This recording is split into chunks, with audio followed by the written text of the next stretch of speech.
In this fourth chapter of the webinar, we offer strategies for improvement, strategies for individuals that experience race lighting, but also strategies for campuses that want to improve campus climates in ways that help to address these issues and concerns. And then finally, we will conclude with a framework that has been proven effective and useful in order to address and intervene on issues, racial microaggressions that lead to race lighting. Well, race lighting is those internalized feelings, the doubt, the anxieties, the insecurities that often come from racism.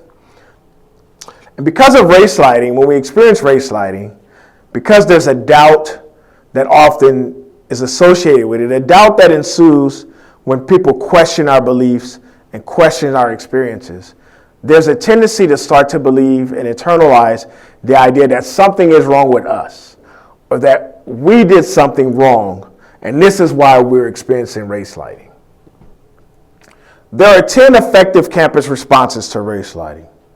The first is to ask people of color about their experiences and to believe what they tell you.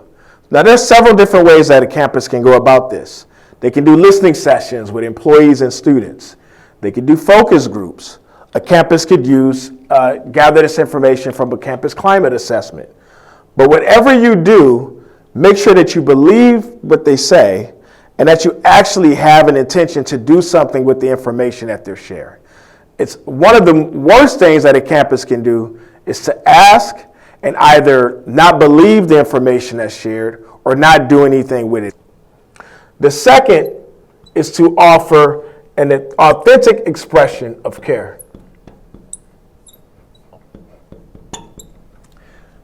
Be authentic when you tell people of color that we care about you, we care about your experiences, and we want to make sure that this is a better place for you. And follow through on the things that you say you're going to do as a campus. Third, a campus must commit to ongoing professional learning on racial equity.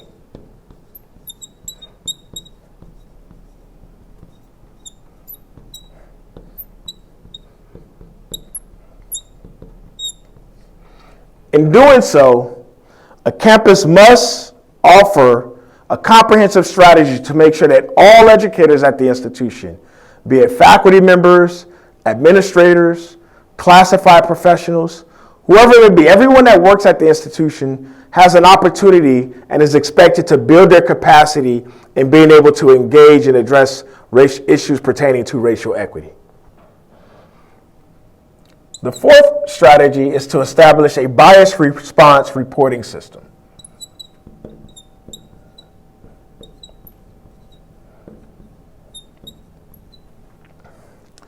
And what a bias response reporting system allows a campus to do is to gather specific information about bias that's occurring within the campus community and to come up with a systematic way to address these concerns, to gather data that can be further examined to identify trends and issues that are salient within the campus context related to bias, and to proactively respond to those who use the bias system for outreach and support.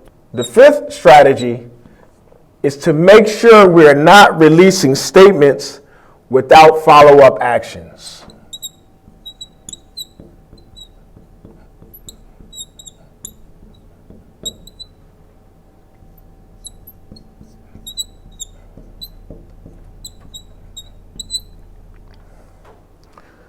Some of you may recall, shortly after the tragic murder of George Floyd and Breonna Taylor that resulted in a widespread calls for racial justice, many campuses, and not just campuses, corporate entities as well, released these statements of solidarity that said that we stand with the Black community and we are heartbroken by the tragedy that occurred with regard to George Floyd and Breonna Taylor.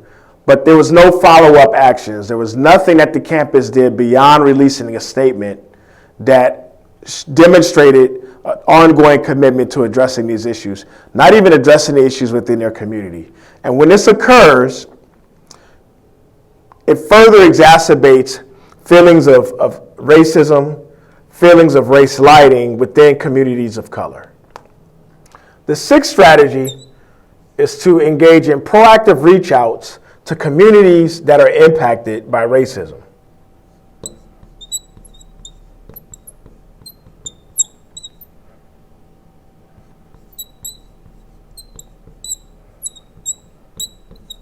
This is important to do to understand how a particular community might be feeling as a result or a response to an incident of bias or racism, and also to make sure that they're aware of the various campus resources and supports that are available to them, be it mental health support, be it assistance from the Employee Assistance Program, whatever it may be that might be available to them. It's important to make sure that there's some proactive outreach that takes place to apprise and make students and educators aware of this. Oftentimes, when an incident of racism or bias occurs that impacts and targets a particular community, there could be questions and there could be feelings of isolation or feeling as though the institution doesn't care about me or doesn't care about my community. And these proactive outreach allows the campus to convey messages directly to those who are impacted that the campus does care about them and there is support that's available to them. The seventh strategy is to create an underground railroad.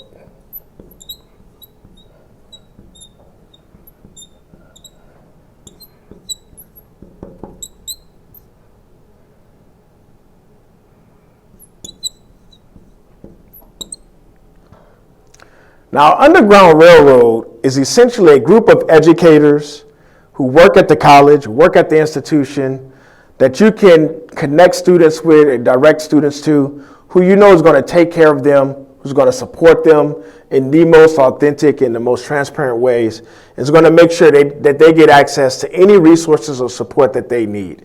So it's not enough to just tell a student to go to counseling, right? It's important to say, go and see Dr. Wood in the counseling department.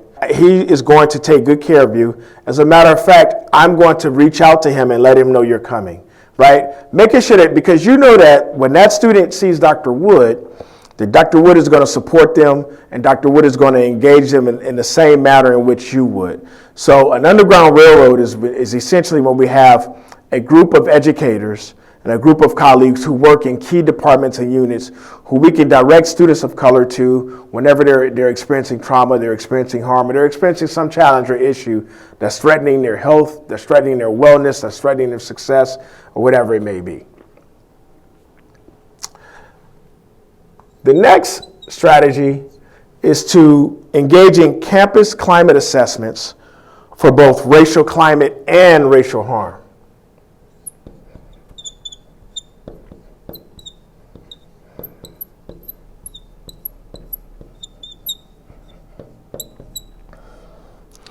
Now, almost all of us are familiar with campus climate assessments. And these are typically surveys that go out to key stakeholders at the institution.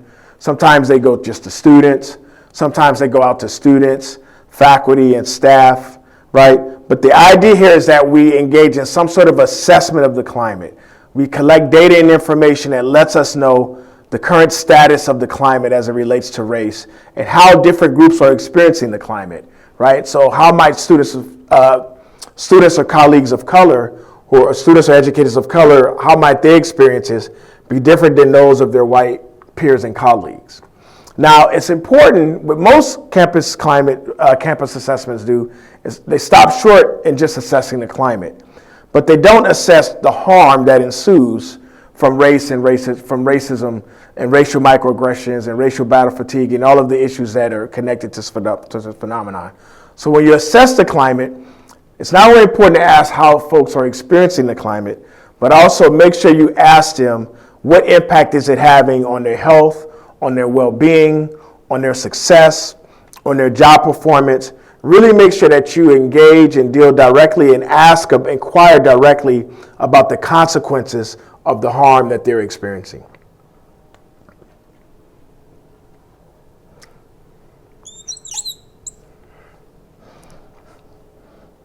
Campuses should also proactively and routinely engage in an audit of campus policies and procedures that might be contributing to disparate experiences and outcomes for students and educators of color. So this is where you take a look at all of the key campus policies related to hiring, for example, or policies related to promotion, policies related to majors, whatever it may be, right? All policies that have an impact on experiences, and ask to what degree might these policies or might these institutional practices be contributing to racial harm and disparate outcomes as it relates to race, or how might they be contributing to racial inequity?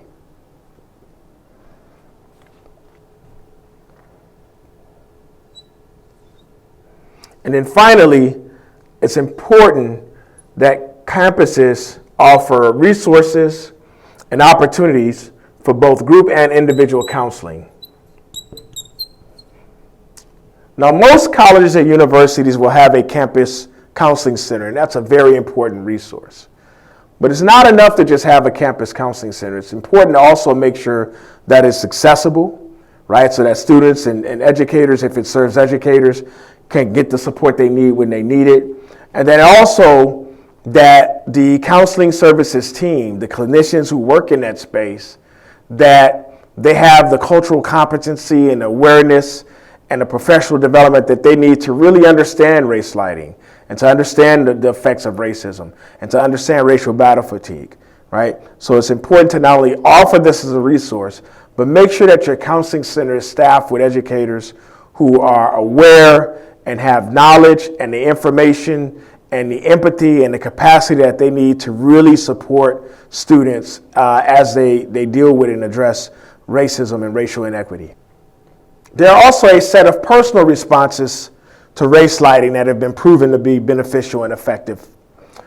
First, individuals who experience race sliding should practice radical self-care. And what this means is that you are unapologetic about prioritizing the activities and the things that you need to do to take care of yourself and to ensure your healthy well-being while working and interacting in this campus context. So for example, if it means that you need to start your day with meditation, or if you need to leave work early whenever you can to be able to go to the gym, or whatever it is that helps to sustain you and to make sure that you're feeling healthy and whole, those are things that you should not only do, but you should do them on a regular basis, and you should be unapologetic and not feel guilty or bad about doing them. Second, it's important that we continue to learn about racism, about racial microaggressions, about race sliding, and about racial battle fatigue. And that's important to do for a couple of reasons. First, it really helps us to understand what we're experiencing. Sometimes when you experience racism, or racial microaggressions, we may have a tendency to think that we did something wrong, or that something is wrong with us, or that we're not good enough. And by learning about these issues and learning how they exist and why they exist and how they happen, it gives us a greater context and understanding, and making sure that when we experience these things, that we don't internalize them and that we don't blame ourselves for what we're experiencing. Third, it's also important to recognize the places and spaces where race sliding is most often likely to occur.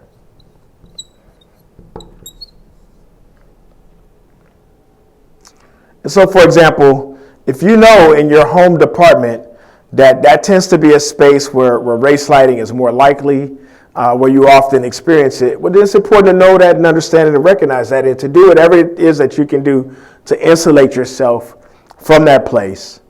But by recognizing, or if you know, for example, that when you go and into a certain department, that race sliding often occurs there, well, that's important to do, because then you can take the steps that you need to do and take the measures that you can take, that you can do whatever it is that you can do to to prepare yourself as you enter that space, or to avoid that space if that's an option.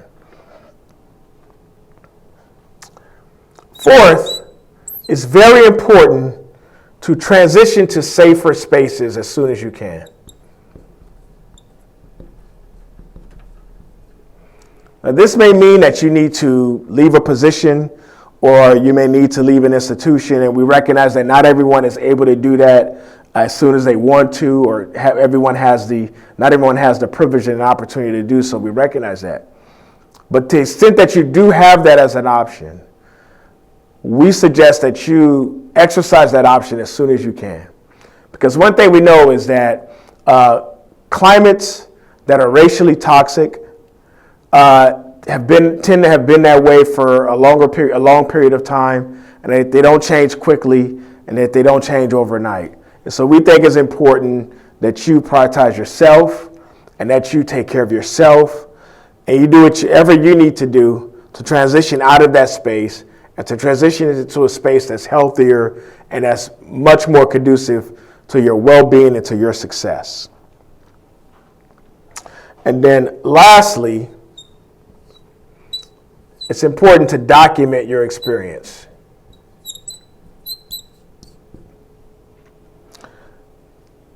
And there's several ways that you can do this. Journaling might be one strategy that you use. That's a strategy that many have found helpful in sort of unpacking these issues and making sense of these issues.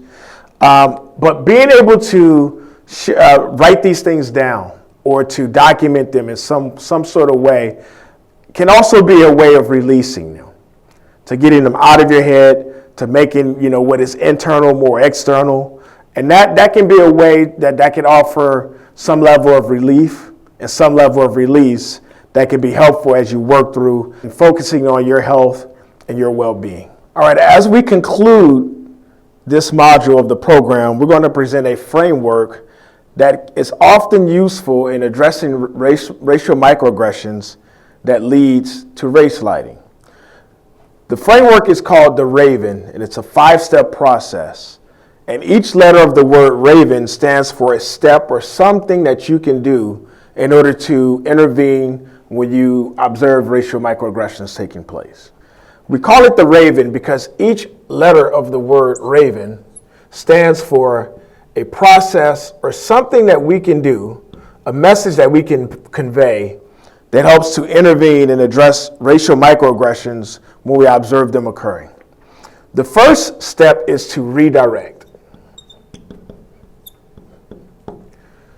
And this step is important because as we see racial microaggressions happening, we see someone or we observe someone says something that we clearly observe and clearly can understand and identify as a microaggression. Our goal is to intervene, to correct, to pull the person aside, to do something that stops further harm from taking place. So for example, if we see a colleague microaggressing a student, we may say, "Hey, Luke, I need to come and talk to you," right? "Luke, I'm dealing with a challenge or an issue. Can you come and help me? Luke, I have an important question or an urgent issue that I need to address." But the idea here is that we stop that interaction from occurring and we do something to make sure that no further harm is taking place. Okay. The next step in the process is to ask probing questions. And this is important to do because it gives us the opportunity to clarify what was said, to make sure that what we heard is in fact what we heard. To understand intent, right? Sometimes there's some intent involved that may not be clear, or to gain a greater explanation for what the speaker or what the person may have said. So for example, we may observe someone in a class that we're teaching, a student say, "Hey, that part of town is a bad community." When asking probing questions, it might be helpful for us to ask, well, what exactly is a bad community? What makes a community bad? And why is that community or that particular part of town considered to be bad when other parts of town may not be? But the whole idea here is that we create cognitive dissonance, because sometimes racial microaggressions, even the racial microaggressions that leads to race lighting, sometimes those statements are made and they're rooted in implicit or unconscious bias. And so in creating cognitive dissonance, it helps to make unconscious thoughts and unconscious beliefs more conscious and allows the speaker to be much more aware of what they're saying. Third, we have to engage in a clarification of values. Now, I often say that you cannot clarify values that you do not have, right? So this is important if you're teaching a course or if you're the director of a program or an office. You have to be proactive in gaining some sort of shared understanding and agreement of what are our values in this space, right? What is acceptable behavior? What are the norms in which we're going to engage and interact with each other? Because sometimes these might be the best resources that you have in addressing racial microaggressions. So sometimes you may say, in this class, when we began, we committed to making sure that we treat each other with respect, that we give each other grace, and that we make sure we don't say things or do things to intentionally harm each other. Or in an office or department, we may say, it's very important in this department that we treat everyone with dignity and respect. And so when you say something like that, or when you say what you said, then that's a violation of the values of the norms to which we've all committed to. And so again, clarification of values is one way to help to let the person know that what they said was not only inappropriate and harmful, but it's not acceptable within this space and within this context. Next, we have to emphasize our own thoughts and feelings. And this is important to do because when microaggressions occur, when race lighting occurs, someone can erroneously believe that only the person who's on the receiving end or the person who was targeted by a statement or a comment is the one that's harmed, when in fact, oftentimes there are others in the space, right, where we think about a classroom, we think about a meeting, or an office, or these various interpersonal contexts in which we find ourselves. There are often other people who are present in those settings. And so oftentimes, it's not only the person who was on the receiving end or who was targeted by a statement that's harmed, right? But also other folks in that space and other people who observed it or heard it may also experience harm as well. And so in this particular case, it's important that we say, when I hear you say something, or when I hear you make a statement like that, this is why I'm offended by it, or this is how it makes me feel, or this is why it saddens me, right? And so this gives us an opportunity to really, lean into what has occurred. And the last step in the Raven is next steps. So this is important because we are all educators in this space. We're all learners, and we all have the capacity and the opportunity to be teachers. And so when we're addressing racial microaggressions and when we're addressing race lighting, we have to do it through the lens of learning and being an educator. And part of that means that we have a responsibility to offer next steps or strategies or to identify ways in which the person with whom we're intervening, that we give them some resources or some steps that they could take to grow in their capacity and to be better and do better. And so with next steps, we offer statements and we offer strategies that really lets communities who've been targeted know that we are true allies, and that honors their histories, and that lets them know that we believe them when they say things, when they communicate that they've experienced racism or racial microaggressions, and that help to counter negative stereotypes that are often at the root of racial microaggressions. And so this is what we might say to someone, the next time that you find yourself in this space, right, or the next time that you find yourself in this situation, you might need to think about it differently, or might want to approach it differently. Or we may offer a resource, you really should take a look at this reading, or you should really check out this webinar, you should really check out this documentary. Give them information that can really help them understand why their actions were harmful and why they really need to rethink and reconsider some of the attitudes and the beliefs and the actions that led them to racially microaggress or to race light someone. Now, one thing is really important to understand when applying the Raven. First, it's not a script, right? So you don't have to follow the steps exactly as they're laid out. And sometimes you may make a statement that accomplishes more than one task at one time. So for example, asking probing questions might be the way that you intervene or redirect on a particular conversation. The last point to understand is this, is that the Raven is not a magic or silver bullet. It's not going to work. It's not going to be effective in every single situation in which you find yourself, right? And so you should really think about the Raven as a framework that you can use to guide your thoughts and to guide your actions, to engage in proactive thinking and perspective taking, things that you may do and statements that you may think before you find yourself in a situation in which you have to intervene.